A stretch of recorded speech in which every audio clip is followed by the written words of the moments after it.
Olá, eu sou a Carla, sou professora de Educação Física formada pela FMU e hoje professora dos cursos de pós-graduação da FMU.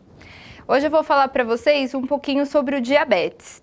Então, o diabetes é uma doença crônica não transmissível que está cada vez mais aumentando o número de pessoas que têm esse tipo de patologia. Ele pode ter diversas causas, porque existem dois tipos bastante distintos.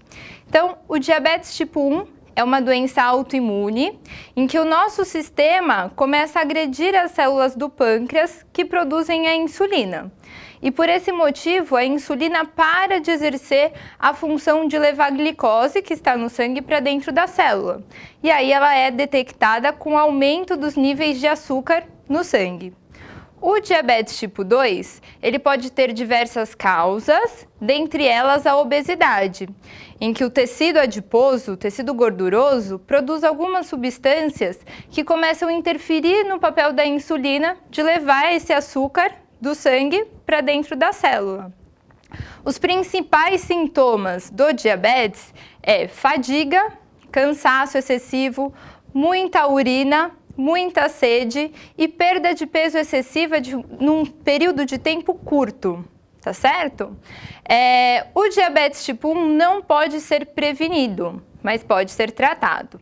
Já o diabetes tipo 2, ele deve ser prevenido e tratado.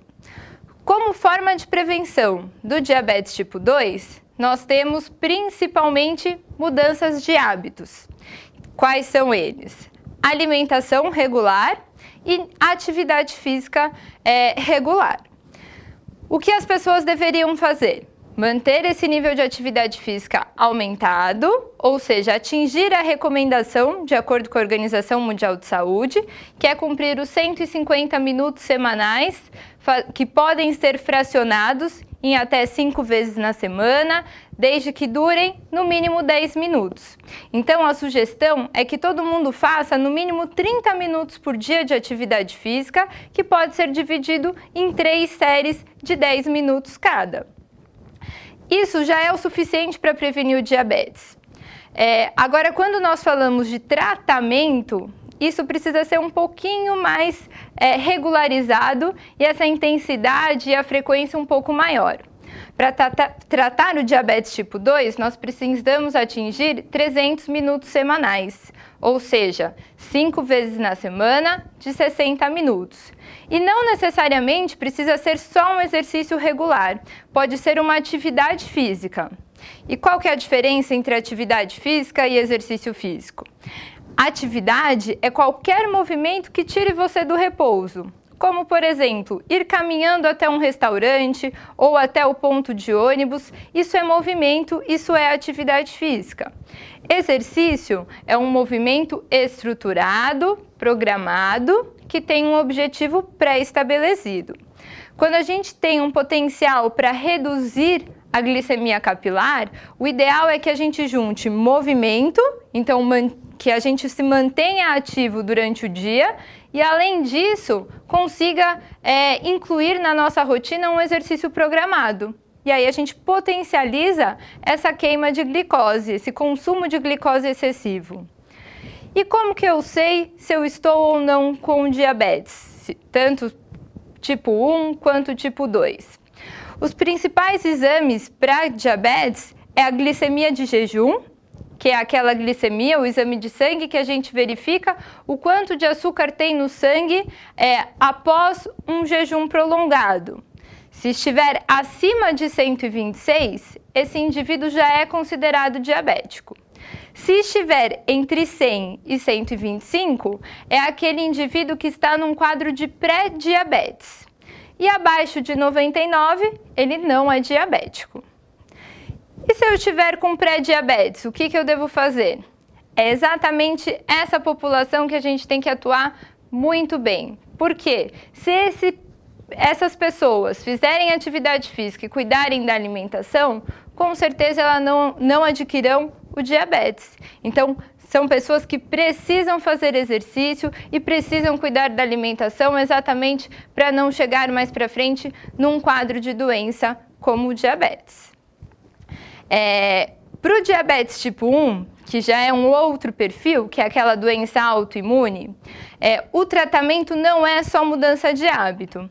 Já são pacientes que precisam ser insulinizados. Então, eles utilizam insulina como forma de tratamento e como coadjuvante a esse tratamento, a gente inclui atividade física e alimentação equilibrada. A atividade física, ela consome esse açúcar excessivo e muitas vezes nós conseguimos diminuir as doses de insulina para aqueles indivíduos que fazem atividade física programada. Ou seja, a atividade física é importante para ambos os tipos de diabetes, tanto o tipo 1 quanto o tipo 2. Existe um outro tipo de diabetes que também merece uma atenção especial, que é o diabetes gestacional, que acomete grande parte das mulheres que iniciam uma gestação.